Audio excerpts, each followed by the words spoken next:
With a cold heart, my husband signed the consent form to take me off life support. The doctor had said I still had a chance. When I suddenly awoke, the moment I opened my eyes, I whispered a single sentence that made the doctor turn pale and immediately call the police. Before the story begins, please drop a comment and let me know where you're watching from. Don't forget to like and subscribe so this channel can grow and bring you even more compelling stories. Darkness. That was all I could see as far as my eyes could reach, or more accurately, as far as my consciousness could grope. It felt like sinking to the bottom of the deepest ocean, a place where sunlight never touches. My body felt impossibly heavy, as if a 1,000-ton slab of concrete was crushing my chest, my legs, my arms. I wanted to move. I wanted to scream, but not a single muscle in my body would obey my brain's command. I was trapped, imprisoned within my own flesh. However, my sense of hearing was extraordinarily sharp, far sharper than when I was fully conscious. I could hear the hum of the ventilator pumping air into my lungs with a monotonous, terrifying rhythm. Beep, beep, beep. The sound of the heart monitor became the only sign that I was still alive, that my soul had not yet abandoned this powerless body. "How is she, Dr. Evans?" That voice. My blood boiled the instant I heard it. It was Rick, my husband. His tone was so sad, so fragile, as if he were the most suffering husband in the world about to lose his beloved wife. But I knew exactly what kind of demonic grin he was likely hiding behind that pitiful facade. "Her vitals are stable, Mr. Henderson, though Eleanor is still in a coma," Dr. Evans replied. "My colleague at Lakeside General Hospital." Dr. Evans's voice sounded weary but firm. I could picture the frown on his forehead as he checked the charts on the monitor. "As I mentioned yesterday, there's a window to perform a decompressive craniotomy to relieve the pressure on her brain. Her pupillary response is still present, though weak. That's hope, Rick." I wanted to scream, "Yes, do the surgery! Michael, help me!" But my tongue was useless. My throat felt like it was stuffed with thick cotton. I screamed with all my might inside my head, but no sound escaped, only torturous silence. "Surgery." Rick let out a long sigh, a sigh that sounded so fabricated to my ears. "Dr. Evans, we've been over this. Eleanor, my wife, has suffered enough.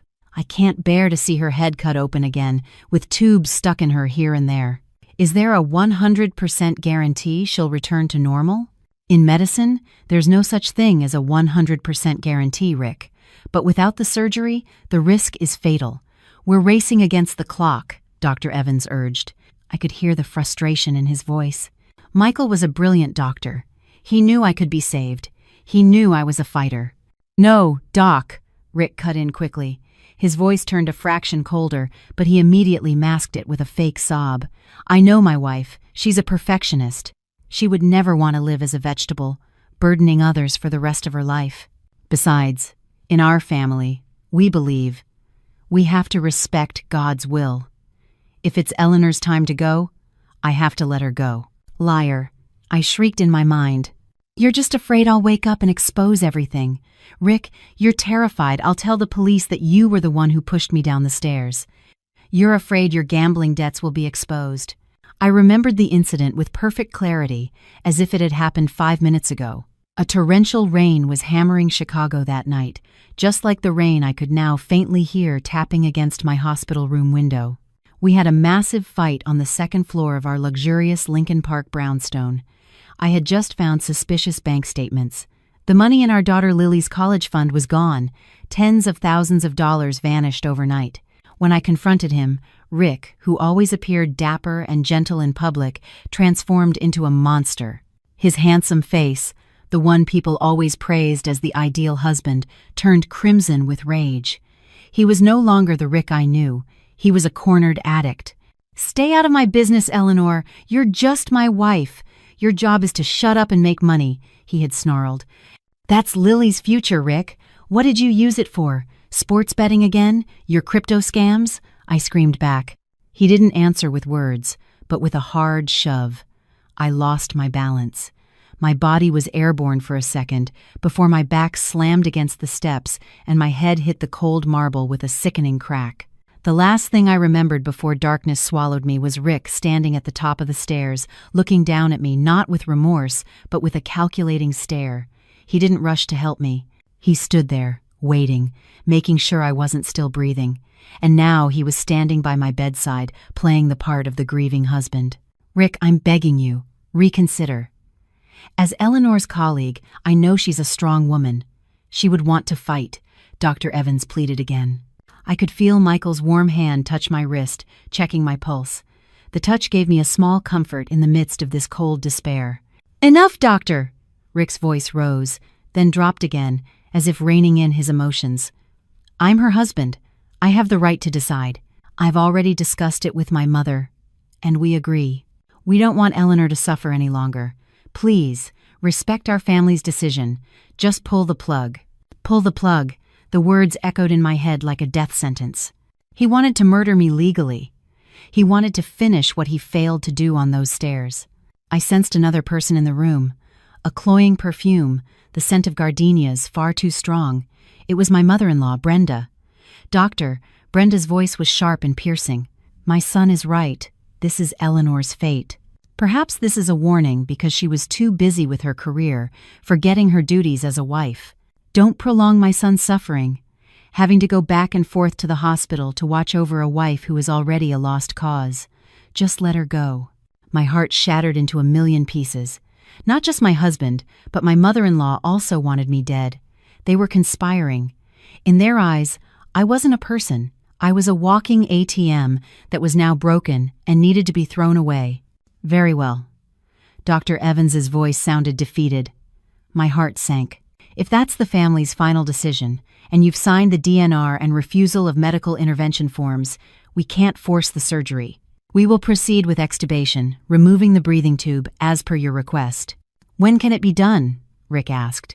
There was a hint of impatience in his voice. He was in a hurry. "We can prepare for it now. Nurse Jenny will get the procedure ready," Michael answered quietly. "No, not now. God, please help me. I don't want to die. I have to save Lily. I have to save my assets from these leeches. I have to tell the world who Rick really is." I summoned every ounce of my strength.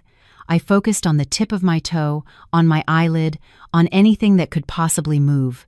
"Move, Eleanor, move!" I commanded my own body. But nothing. My body remained still, a lifeless piece of meat. A coldness crept up from my feet. Not the cold of the room, but the cold fear of impending death. I heard footsteps approach. The smell of Rick's expensive cologne mixed with the faint scent of stale cigarette smoke was near my face. He leaned down, bringing his lips to my ear. "Sorry, honey," he whispered, so softly I was sure Michael and Nurse Jenny couldn't hear. "When you're gone, your insurance policy pays off all my debts. You're finally useful." Those words set my soul on fire. An incredible rage exploded in my chest, hotter than fire, stronger than fear. He wanted to kill me for insurance money. He called me useful only when I was dead. Bastard. That fury triggered something in my brain. Adrenaline flooded my dormant nervous system. My heart began to race. Beep, beep, beep, beep. My heart monitor started beeping faster and faster. "Doctor, the patient's heart rate is spiking," Nurse Jenny exclaimed. "Eleanor?" Michael called out. In that darkness, I fought. I clawed at the walls of this paralysis with the nails of my rage. I will not die today, not at the hands of this man. The accelerating heart monitor became the soundtrack to my struggle. Beep, beep, beep, beep. Its rhythm was chaotic, matching the explosive turmoil in my chest. I was no longer a passive patient. I was a cornered tigress, ready to pounce on anyone who threatened her life. "What's wrong with it? Why is it making that sound?" Rick's voice was panicked. Not panicked with worry, but with fear. He was afraid his plan was unraveling at the last second. "It's a sympathetic response, Doctor," Evans explained, his voice moving closer. I felt his hand checking my eyelids, shining a penlight into my pupils.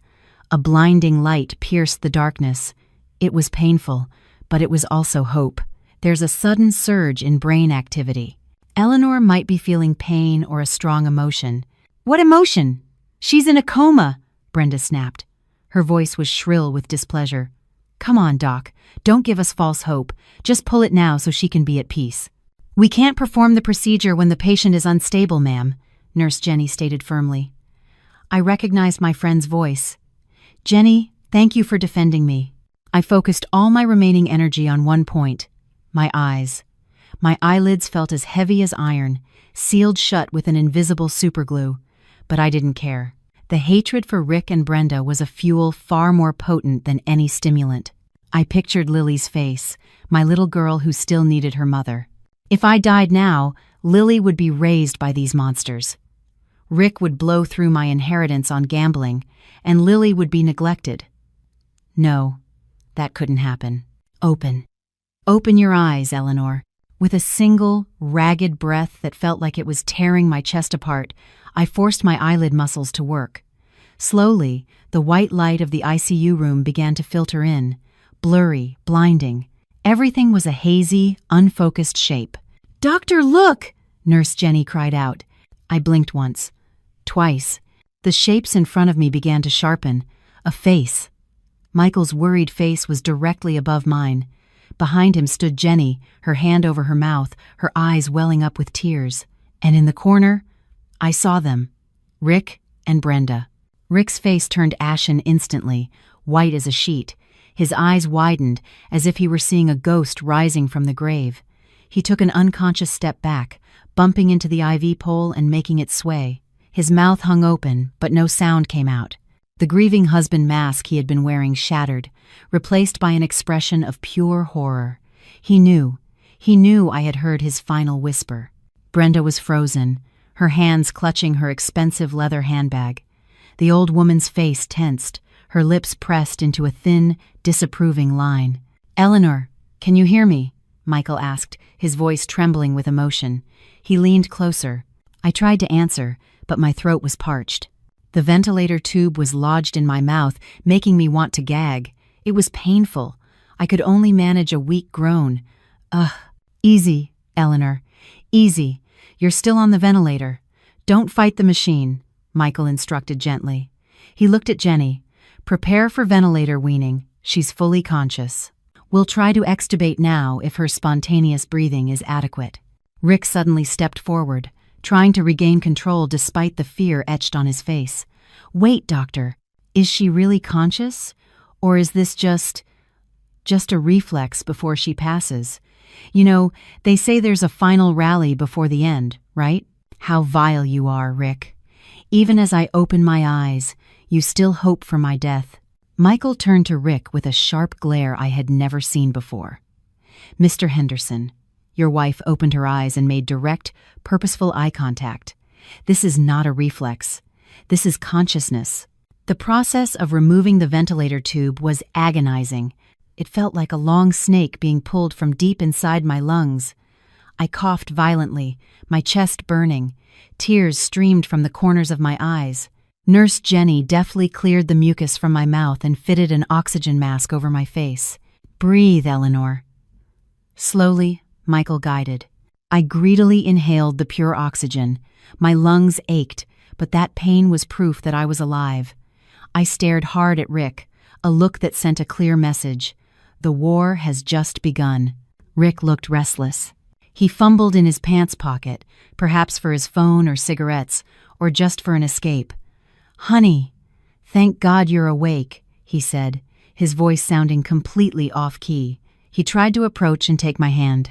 I weakly jerked my hand away, rejecting his touch. Disgusting. His skin felt like poison. "Eleanor?" Rick looked startled by my rejection. I looked at Michael. I had to tell him now, before Rick had a chance to manipulate the situation or hurt me again when no one was around. My voice was a hoarse whisper, barely audible, like sandpaper on wood. "Doctor," I managed to call out. Michael immediately brought his ear close to my lips. "Yes, Eleanor. Take your time. What hurts?" I gathered my last bit of breath. I glanced at Rick, who was watching me warily. He was leaning in, trying to eavesdrop. "Keep him away," I hissed, flicking my eyes toward Rick. Michael understood. He held up a hand, signaling for Rick to back off. "Please give us some space, Mr. Henderson." Rick retreated reluctantly, his eyes never leaving me. Cold sweat began to bead on his temples. I grabbed the collar of Michael's scrubs, forcing him even closer, so close that only he could hear my whisper. This was the key to Rick's downfall. This was my real life insurance policy. "Phone," I whispered, my voice breaking. "In locker 303, the residence lounge." Michael frowned, confused but listening intently. "The code." I swallowed hard. My throat was raw. "His mother's death date." I glanced at Rick. Rick didn't know his own mother's death date because he didn't care. But he used that date as his ATM pin because it was the only date he'd ever bothered to record from his father's old journal, the day he got his first inheritance. Ironic. Michael froze. He slowly pulled his face back and looked deep into my eyes. He saw the seriousness and the fear there. He was a neurosurgeon. He was brilliant. He immediately understood that this was not the rambling of a post-coma patient. This was a distress signal. Michael's face, which had been full of medical concern, turned pale. He realized the implications of what I had said: a hidden phone, a secret code, a patient's terror of her own husband. Michael straightened up, trying to remain professional, though his hands trembled slightly. He looked at Rick, his gaze now filled with suspicion. "Nurse Jenny," Michael called, his voice deliberately flat. "Please watch over Mrs. Henderson. Don't let anyone near her, including family, without my permission. I need to get a special medication from the pharmacy for a moment." "But Doc, I'm her husband," Rick protested, his tone rising with panic. His criminal instincts were sensing danger. "Post-coma observation protocol, Mr. Henderson. The patient needs absolute quiet, or she could have a seizure," Michael lied smoothly. He patted Jenny's shoulder, giving her a look that only two people who had worked together for years could understand. Protect her. Michael turned and walked quickly out of the ICU room. I saw him reach into the pocket of his white coat, pulling out his own cell phone. His fingers danced across the screen. He wasn't calling the pharmacy. I knew he was calling someone far more important right now: the police. Rick watched Michael leave with unease, then his eyes returned to me. That look was no longer one of love or grief, but the look of a predator realizing its prey has just escaped its jaws, and now the hunter has become the hunted. I managed a faint smile behind my oxygen mask. "You're finished, Rick." The atmosphere in the room grew quiet, but it was not a peaceful silence. It was the heavy, charged stillness before a storm, as thick as the air under dark clouds before lightning strikes. After Dr. Evans's back disappeared through the door, the tension in the room multiplied. I was still lying weakly, half my life seemingly dragged back from the grave, while the other half fought to stay grounded in the real world. Nurse Jenny stood guard by my bed, her posture defensive. She wasn't just a nurse to me right now. She was the last fortress protecting me from the two predators standing near the foot of my bed, Rick and his stepmother, Brenda. Yes, Brenda was Rick's stepmother, the woman who had married his father for his money and raised Rick to worship material wealth. They both stared at me. Rick with a restlessness he couldn't hide, his foot tapping an anxious, irritating rhythm on the hospital's vinyl floor. His eyes darted around the room, occasionally glancing toward the door where Michael had left, then back to me with an unreadable expression, a mix of fear and deep-seated hatred. "What's taking Dr. Evans so long?" Rick grumbled, breaking the silence. His voice sounded hoarse. He glanced at his fake Rolex, a high-end replica he used to impress his business clients. "He just went to the pharmacy. Should have been 5 minutes." "The central pharmacy might be busy, sir. There were a lot of accident victims from the storm outside," Nurse Jenny answered calmly, though I could see her hands were clenched into tight fists at her sides. Jenny knew something was wrong. Jenny knew Michael hadn't gone to the pharmacy. I tried to regulate my breathing behind the oxygen mask. Every inhale felt like sucking in razor blades, sharp and painful. But the pain kept me conscious. My mind drifted to the phone. An old, beat-up burner phone I had hidden 3 months ago. I had already sensed Rick's rotten behavior back then. Money in our joint account started disappearing. Then the bruises began to appear on my body, always in places covered by clothing. Rick was clever in his abuse. He never hit my face, because as a doctor, I had to see patients. He hit my upper arms, thighs, or stomach parts I could hide beneath my proud white coat. I had bought that used phone from a small shop on the outskirts of Chicago, using cash so it couldn't be traced. That's where I stored everything: recordings of our fights, photos of the bruises I took secretly in the hospital bathroom, and a video of Rick's confession when he was drunk, a video where he bragged about his insurance plan. I hid it in locker 303, a locker in the old, rarely used residence lounge because the lock was jammed and it was in a damp corner. Only I knew how to open it with a specific jolt. "I'm stepping out for a minute," Rick said suddenly, walking toward the door. My heart felt like it stopped. Did he know? Could he guess? Rick was cunning. His criminal instincts were sharp. If he followed Michael and found he wasn't at the pharmacy, he would know I had leaked something. He could become desperate. "I'm sorry, Mr. Henderson." Jenny's voice was sharp, halting Rick in his tracks. "Dr. Evans instructed that you remain here. We may need immediate family consent if Mrs. Henderson's condition declines again." Rick turned, his face flushed red. "I need a smoke. I'm stressed seeing my wife like this. Who are you to stop me? You're just a nurse." "I'm following the orders of the attending physician," Jenny retorted, equally fierce. "And they're sterilizing the corridor right now due to an infectious patient transfer. You can't go out for the next 10 minutes. A lie." Jenny was lying to hold him here. I wanted to thank her, but I could only blink weakly. Brenda snorted. She walked closer to my bed. The cloying scent of her gardenia perfume made my stomach turn. She looked down at me with a condescending glare, as if I were dirt on her expensive shoes. "You see what you've done, Eleanor?" she hissed, her voice low but clear enough for me to hear. "You're inconveniencing everyone. If you were a good wife, you wouldn't be putting your husband through this stress. You should have just died peacefully." Tears of rage welled in the corners of my eyes. This woman, she knew how depraved her stepson was, but she turned a blind eye for the monthly allowance Rick gave her, money he had stolen from my savings. Suddenly, Rick seemed to realize something. His eyes widened.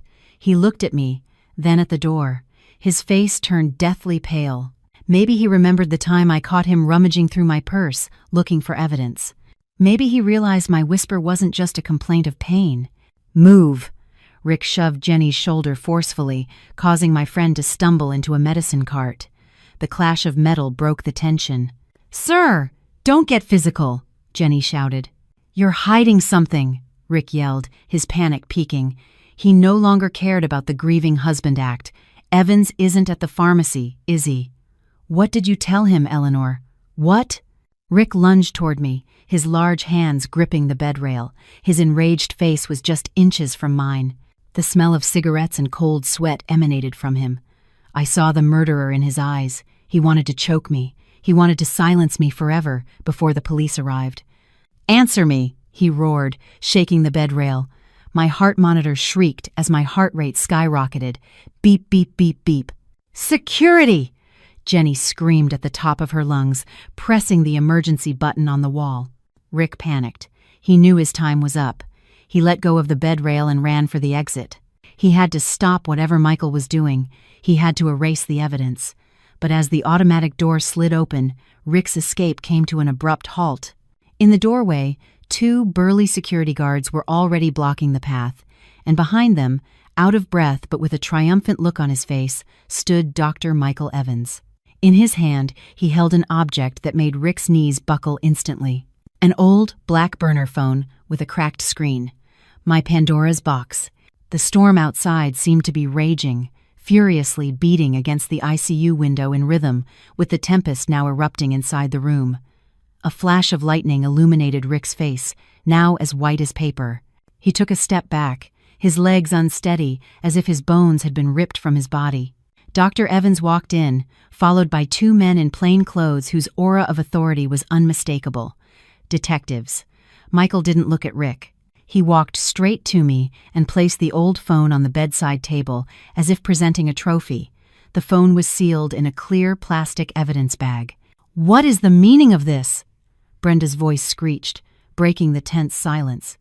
She tried to maintain her arrogance, though her eyes betrayed her panic. "Why are you stopping my son? And what is that piece of junk?" One of the detectives, a middle-aged man in a rain-dampened brown leather jacket, stepped forward. "Detective Miller," he introduced himself. I'd seen him handle forensic cases at the hospital before, Mr. Rick Henderson. Detective Miller's voice was deep and firm. "We've received a report of suspected attempted murder and domestic violence. We need you to remain where you are." "Slander!" Rick shouted, his voice cracking. Beads of sweat the size of corn kernels ran down his temples. "This is all my wife's doing. She's crazy, officer. She's hallucinating from the coma. The drugs have damaged her brain." Michael looked at Rick coldly. "Eleanor's brain is functioning perfectly fine, Rick. Fine enough to remember the passcode for this phone." Michael picked up the phone, still in its plastic sleeve, and turned it on. The screen glowed dimly, displaying a password field. "The date your biological mother died," Michael said flatly. Rick was silent. He swallowed hard. It was his little secret. His mother had died of a long illness because they couldn't afford treatment, long before his father became wealthy and remarried Brenda. Rick had always blamed their poverty for her death, which was why he became obsessed with money. And that date, ironically, became the code for all his criminal activities, a twisted reminder of why he did what he did. Michael typed in the numbers. The 5th of April 2098. Click. The phone unlocked. The small beep of the unlocking sound was like a bomb detonating in Rick's ears. Michael tapped the screen a few times, opened a folder named Evidence, and connected the phone to a small, portable speaker he had brought with him. "Let's have a listen," Michael said. The first audio file played.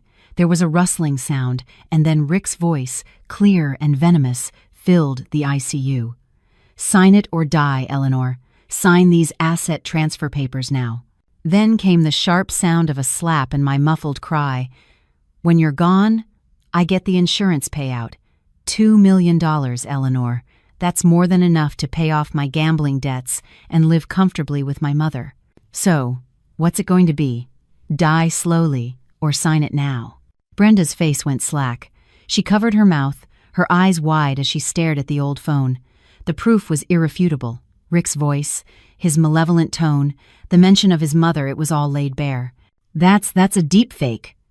Rick tried to deny it, but his voice had no strength. He backed away slowly toward the window, his eyes wildly searching for an impossible escape. "With AI now? That's got to be a fabrication. Eleanor is a neurosurgeon. She's brilliant. She must have framed me. A fabrication?" Michael raised an eyebrow. He tapped the screen again. "What about this video?" The video played. The small phone screen was aimed so the detectives could see. It was the video I had secretly recorded from a crack in the closet while Rick was on the phone with someone, likely his bookie. In the video, Rick was pacing, his face furious. "Don't worry, man. My wife is taken care of. The stairs in our house get slippery when wet. A little push. Berets. Domestic accident. The cops will never suspect a thing. The payout comes through next week. I promise." The video ended. Silence. Only the steady beep of my heart monitor served as a silent witness to the downfall of a monster. Detective Miller signaled to his partner. "Cuff him." "Wait. No. Mom, help me, Rick." Rick screamed hysterically as the officers moved in on him. He struggled, kicking like a child, throwing a tantrum. "This is a misunderstanding. Eleanor's the crazy one. She fell on her own." "You have the right to remain silent," the officer said, twisting Rick's arm behind his back.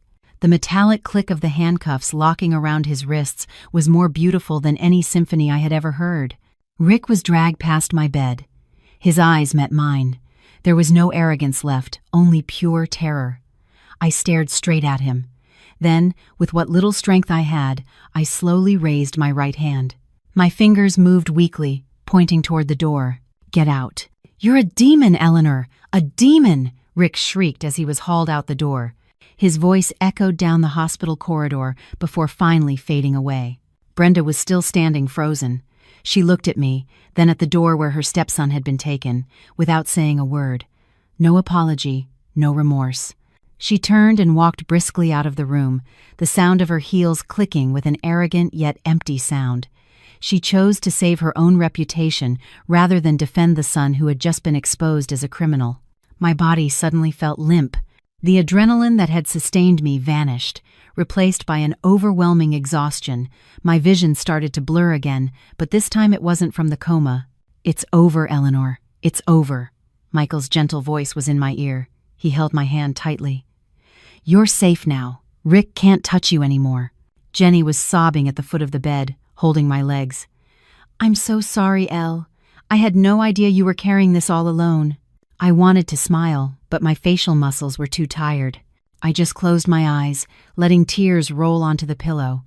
The rain outside was still pouring, but the storm inside my life had just subsided. Still, I knew this wasn't really over. The storm of public opinion was about to begin, but at least for tonight, I was alive. I had won. The echo of Rick's scream, calling me a demon, slowly faded down the long, cold hospital corridor, but its vibration remained in the air, hanging like toxic smoke in the now silent ICU room. His departure, dragged away by police in handcuffs, should have brought me immense relief. I should have felt free, but what I felt instead was a painful emptiness, as if my own bones had been forcibly ripped out along with the man I once considered the final harbor of my life. My body finally gave up. The adrenaline that had burned through my blood, forcing me to stay conscious and fight, was now extinguished. The monitor beside me began to beep with a warning tone again. Not because my heart had stopped, but because its rhythm had become weak and erratic. Eleanor, stay with me, Eleanor. Dr. Evans's voice sounded distant, as if calling from the end of a tunnel. I felt medical hands working quickly on my body. Nurse Jenny injected something into my IV line. A cold sensation spread through my vein and slowly through my body, bringing a heavy drowsiness with it. But I refused to close my eyes. One thing was not yet finished. One more life was at stake in this deadly chess game. Lily, I whispered, my voice barely audible under the oxygen mask that had been placed back over my face. Where's my daughter? Michael, who was checking my pupillary response, paused. His tense face softened. He held my hand, not as a doctor, but as a friend who understood a mother's greatest fear. Lily's safe, Elle. She's at my parents' house for now, with my mom and her nanny, Michael answered gently. I picked her up quietly yesterday evening, as soon as I got suspicious of Rick trying to rush you off life support. He has no idea she's there. Tears streamed from the corners of my eyes, soaking the pillow. Thank God. Lily was safe. Rick couldn't use her as a pawn. That monster couldn't touch my little girl. Detective Miller, the officer who had arrested Rick, approached the bed. He seemed awkward in the midst of the intense medical situation, but his duty demanded resolve. He held the plastic bag containing the burner phone, the only weapon I had. Dr. Henderson, Detective Miller said respectfully, I know you need to rest, but I need a brief verbal confirmation to officially secure this evidence. Is it correct that this phone is yours and contains evidence of threats made by Mr. Henderson? I nodded weakly. Yes, that's the proof. Understood. We'll process it immediately. Mr. Henderson will be detained tonight on charges of attempted murder and aggravated domestic battery. Please get some rest. A full statement can be taken once your condition improves. After the detective left, the atmosphere in the room shifted. It was no longer one of criminal tension, but the emotional wreckage left by the storm. Nurse Jenny was straightening my blanket with trembling hands. I could see my friend's eyes were swollen. She must have been holding back tears the entire time, trying to stay strong in front of Rick. I was so scared. Elle, Jenny's sobs finally broke through. She hugged my blanket-covered legs. I thought Rick was going to snap and strangle you right in front of us. His eyes, they looked possessed. That's enough, Jen. Let's not talk about it. Let Eleanor sleep, Michael chided gently, though I knew he was still shaken too. News of Rick's arrest spread like wildfire. Even in my semi-conscious state, I could feel the change in the gazes of the night shift nurses who came in to check my IV. There were looks of pity, of shock, and whispers I accidentally caught when the door was slightly ajar. Crazy, right? Dr. Henderson's husband. He was so handsome, always bought us coffee. Heard he had hundreds of thousands in debt. Sports betting. A wave of shame washed over me. For years, I had cultivated an image as a successful neurosurgeon, a career woman with a harmonious family. I covered every bruise with thick foundation and long-sleeved blouses. I covered every one of Rick's debts with my salary and bonuses. I built a beautiful sandcastle so people wouldn't see the hell I was actually living in. And tonight, that sandcastle had been washed away by a brutal wave of truth. Everyone now knew Dr. Henderson wasn't a perfect woman. She was a battered victim. "Elle," Michael called again. He sat in the chair by my bed, looking at me with a deep intensity. The rain outside had softened to a drizzle, tapping a slow rhythm against the window. "You don't need to think about what people are saying. Just focus on recovering. We still have a long road ahead. Rick and his mother won't stay quiet." I looked at Michael. The lines of exhaustion were clear on his face. He had risked his career tonight, lying about going to the pharmacy, calling the police outside of the hospital's rigid bureaucracy, and hiding my child. He did it all for me. "Thank you," I said sincerely. Michael offered a small smile, one he rarely showed at the hospital. "Sleep, Eleanor. Tomorrow is a new day, and this time, you're not alone." The sedative finally won. My consciousness was pulled gently into a dark but peaceful dream world. No more pain, no more of Rick's screams. Just quiet darkness. For the first time in 3 days, I slept not because I was in a coma from blunt force trauma, but because my body knew the threat was gone. But deep down, my instincts whispered that this was only the end of the first act. The real war, the war against public opinion and legal maneuvering, was just about to begin. 2 weeks had passed since that night. I had been moved from the ICU to a private suite in the VIP wing. My body was recovering with surprising speed, at least physically. The bruises had faded to a yellowish tint, and the stitches on my head had healed. But the invisible wounds were fiercely inflamed. That morning, the harsh Chicago sun pierced the blinds of my hospital room. It should have been a bright day, but my mood was dark and heavy.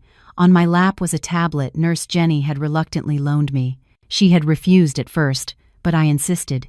I needed to know what was happening out there. I couldn't fight this war blind.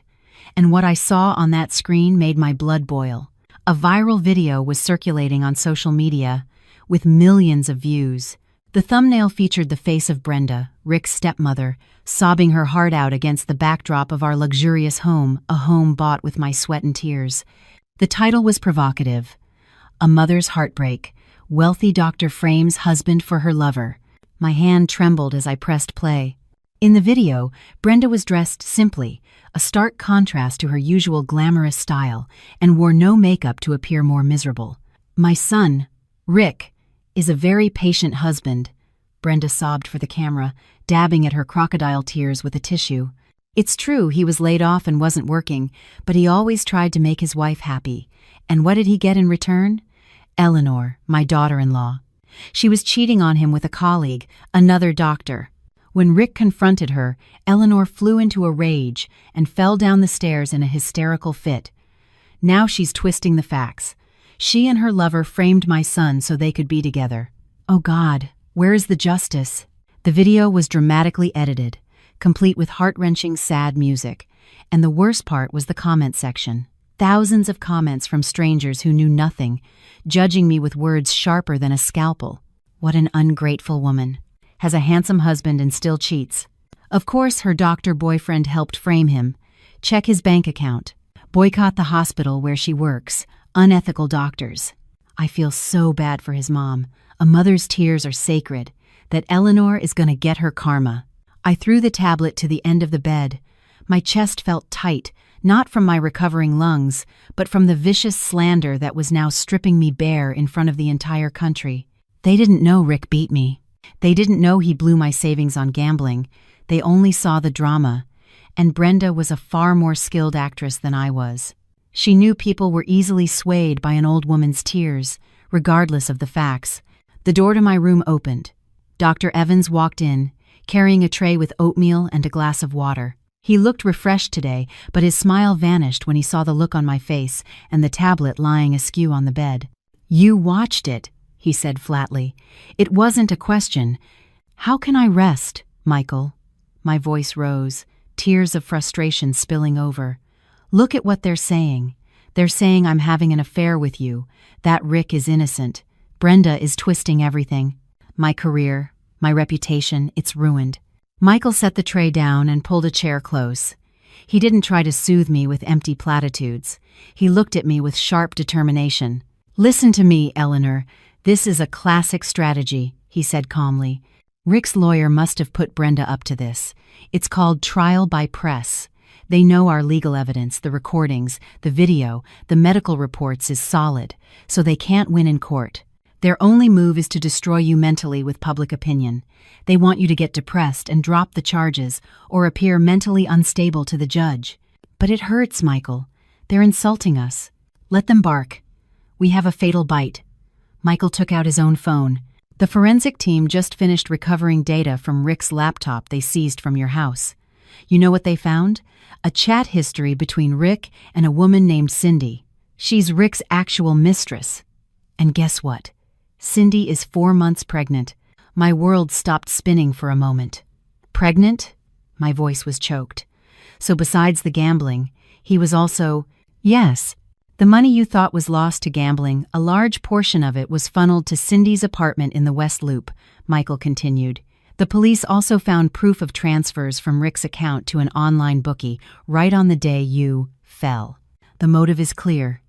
He needed your life insurance money to cover his debts and support his pregnant mistress."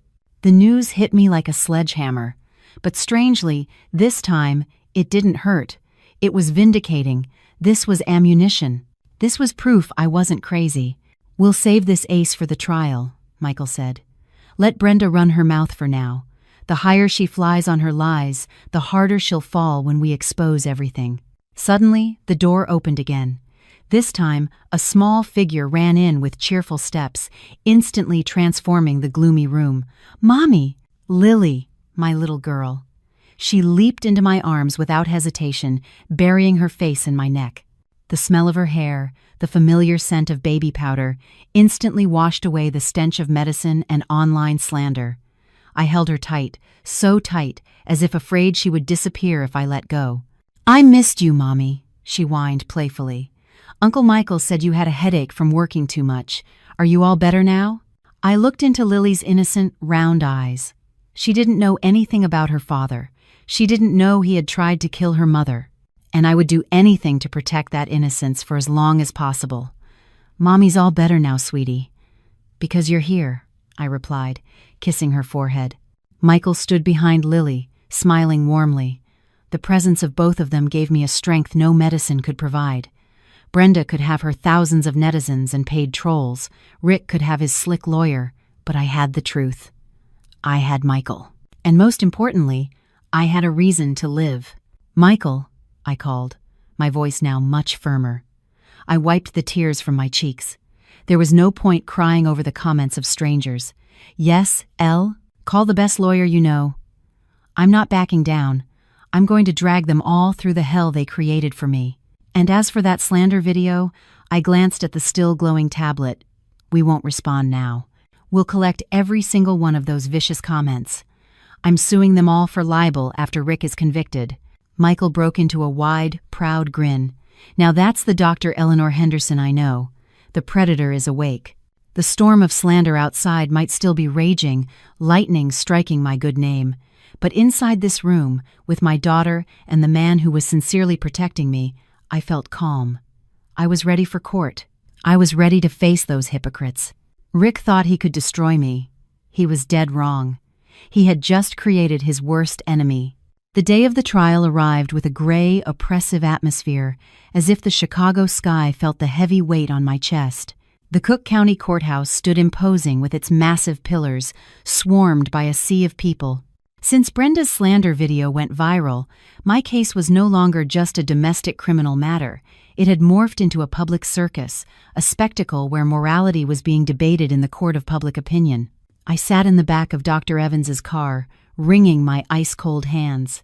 Outside, dozens of reporters with cameras at the ready had gathered like ants on sugar.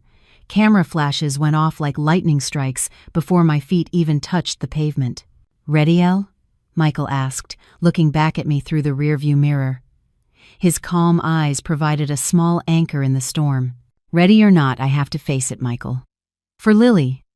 "For myself," I replied, trying to convince myself more than him. The moment the car door opened, chaos erupted.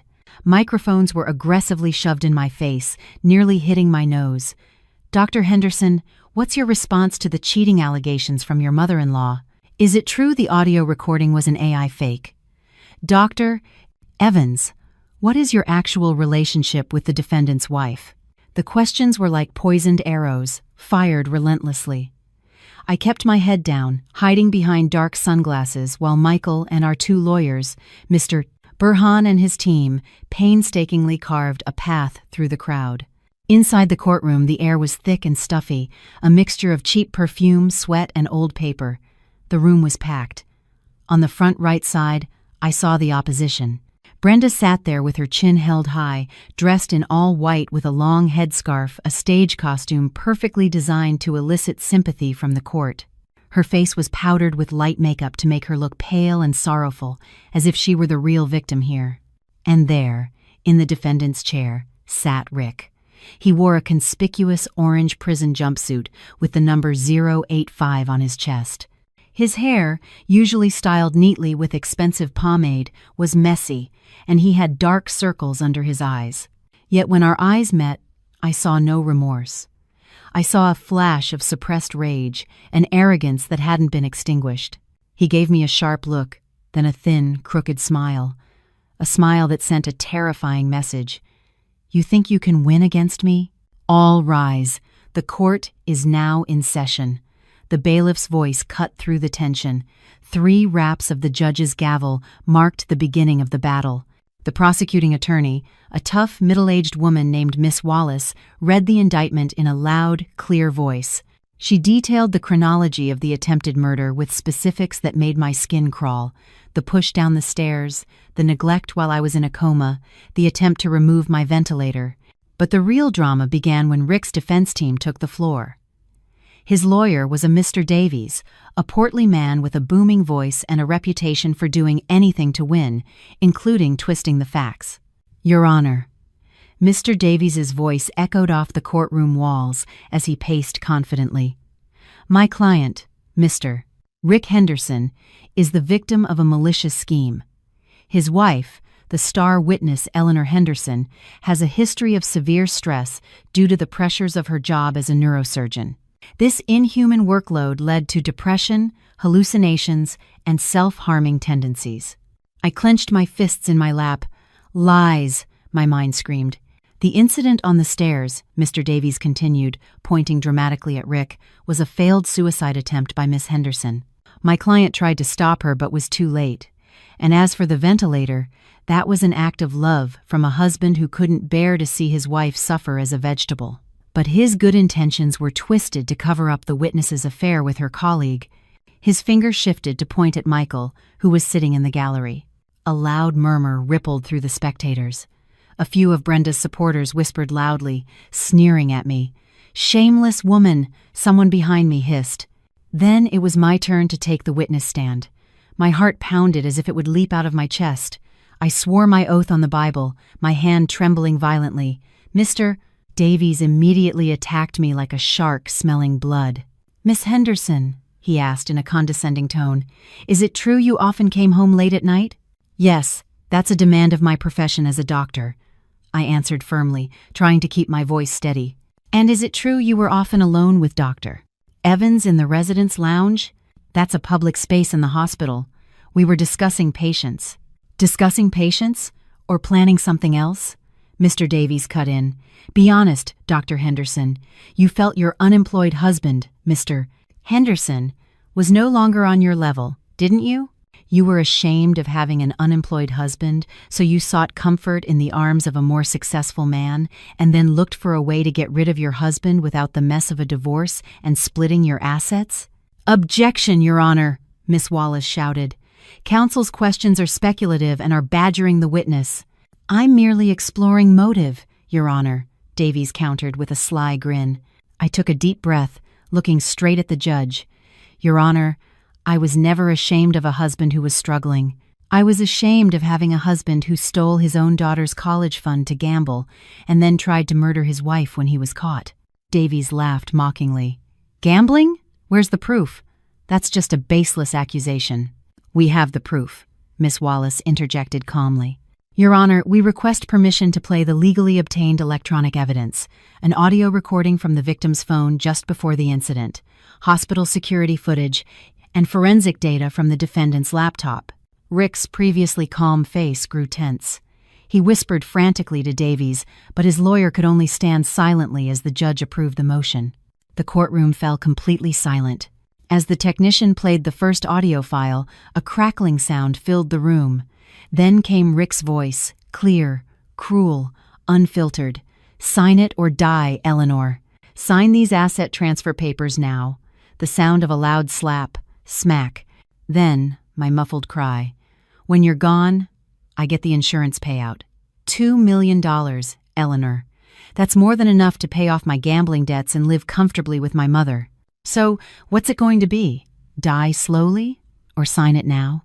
The entire courtroom gasped. The murmurs turned into a wave of shock.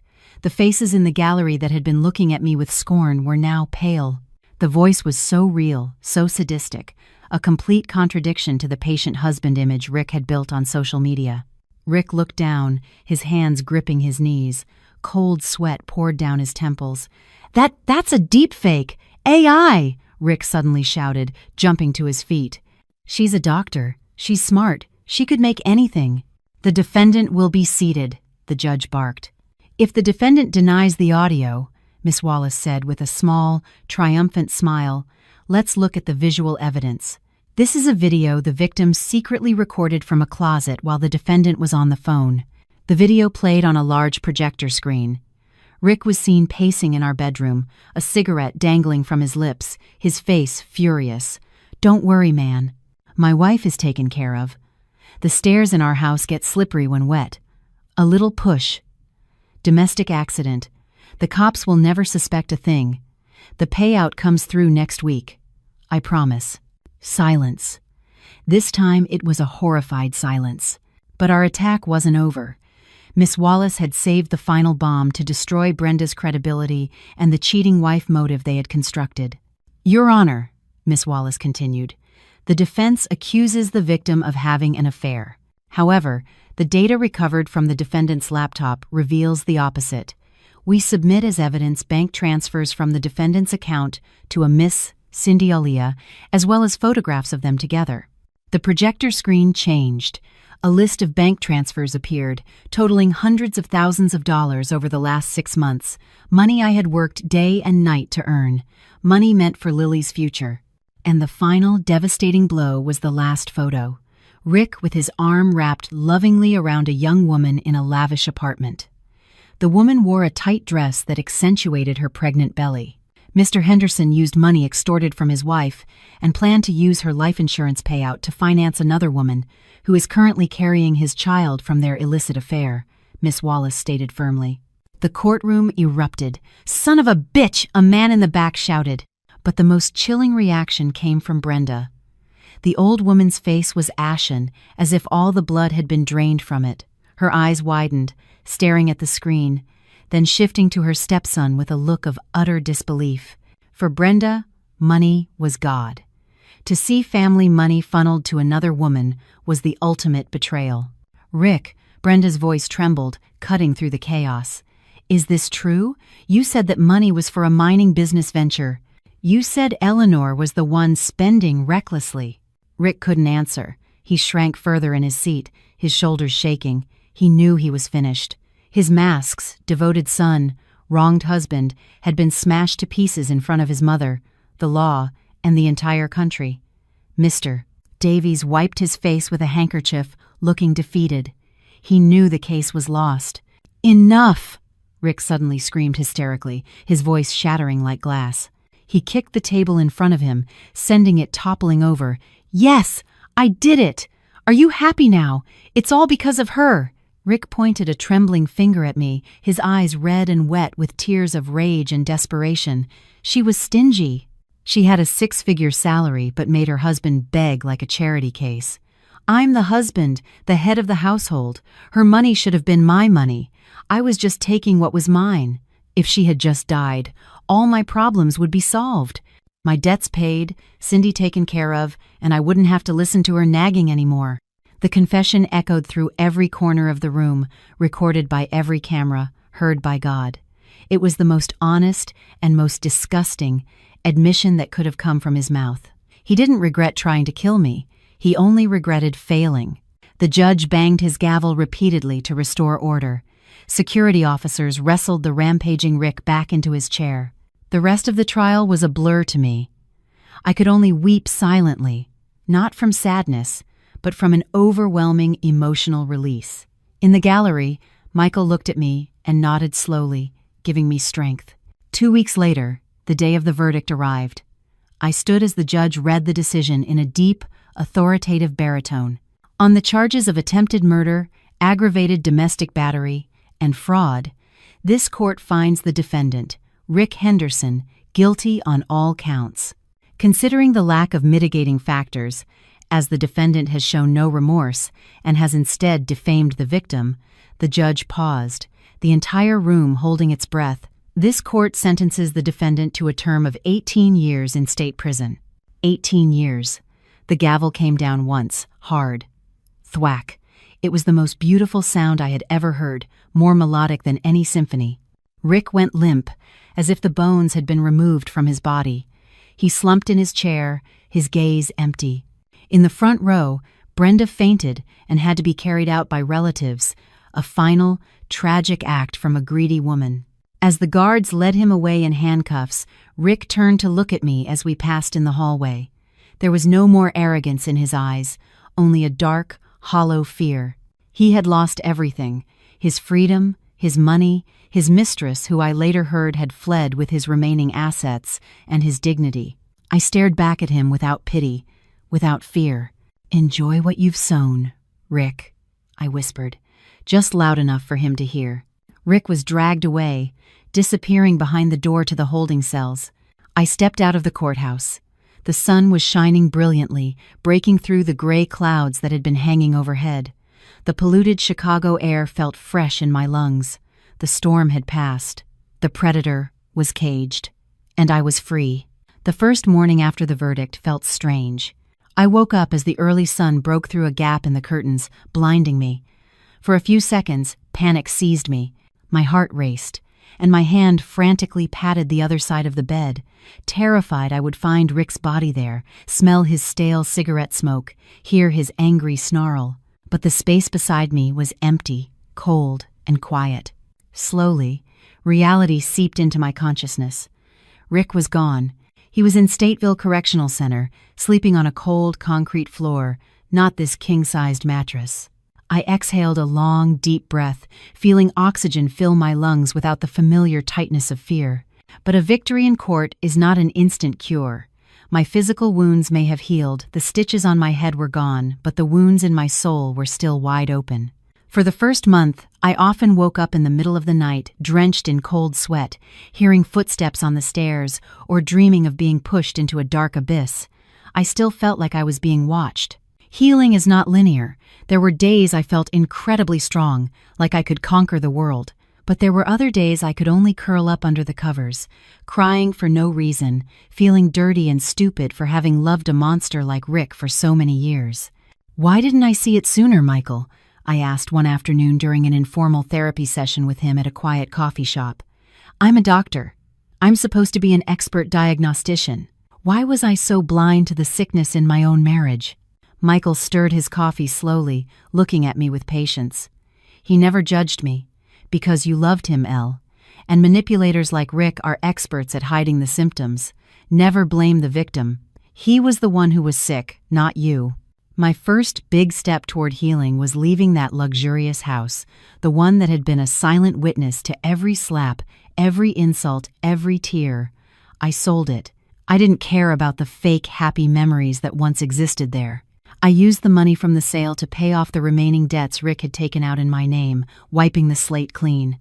With the rest, I bought a modest house in the quiet suburb of Evanston.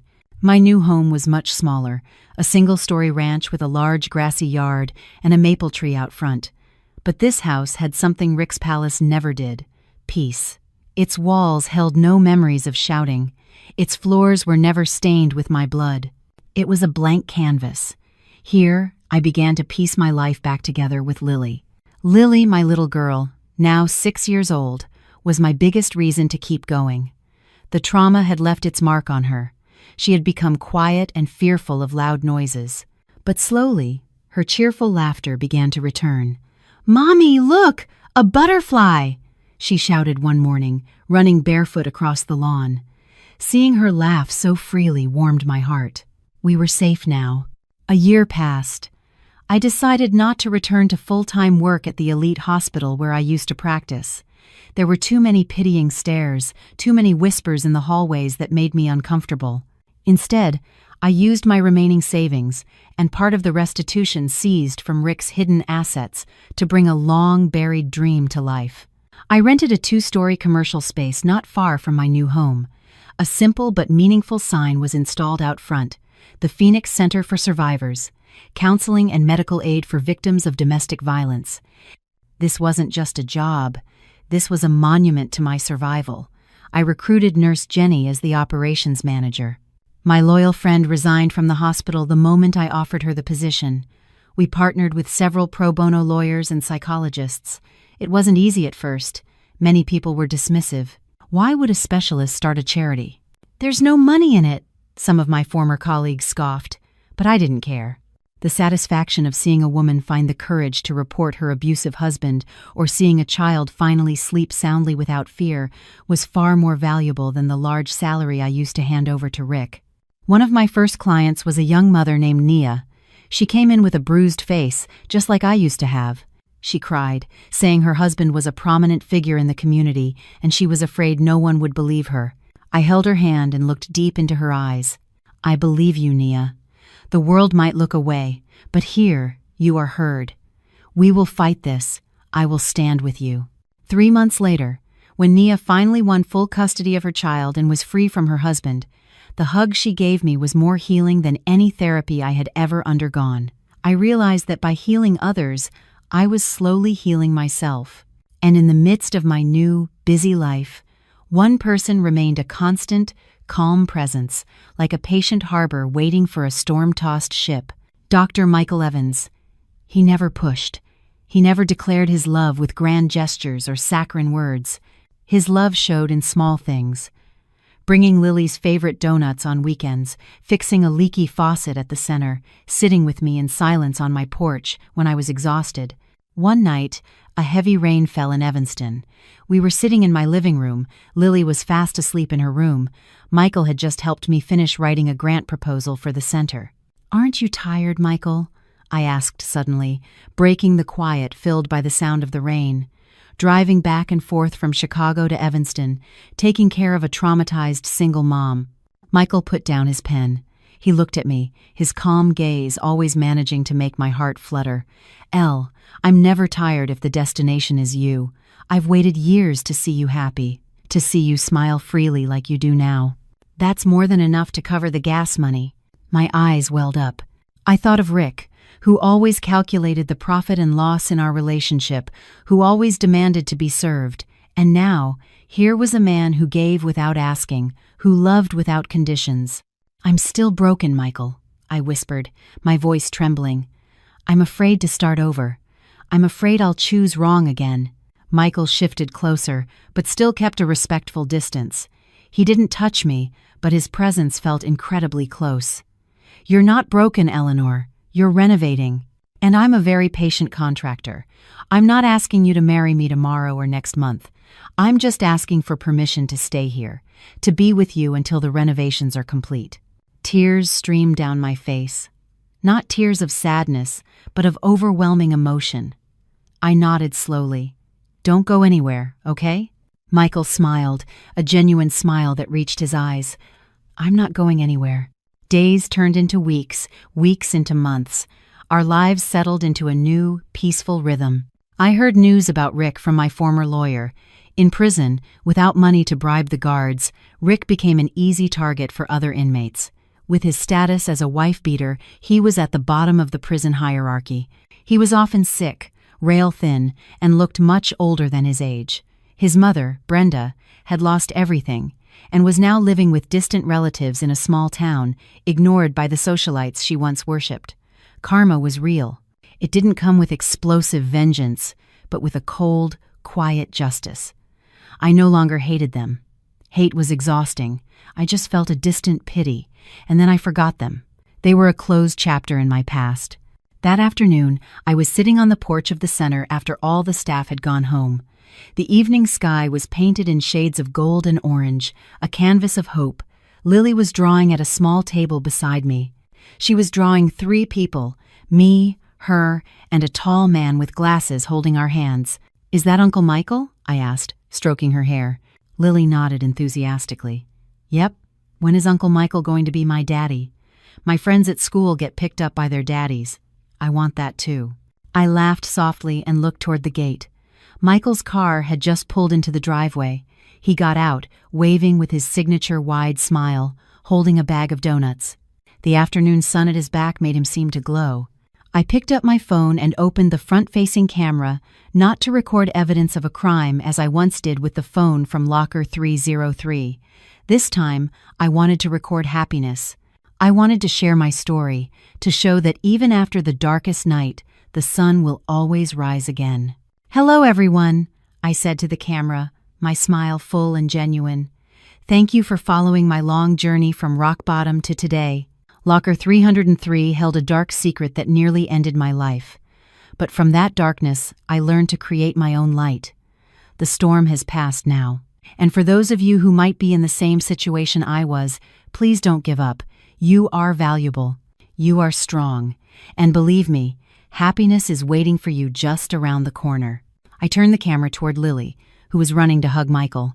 That sight, my daughter and the man who loved her as his own, was the most beautiful thing I had ever seen. My life was no longer a tragedy. It was a story of triumph.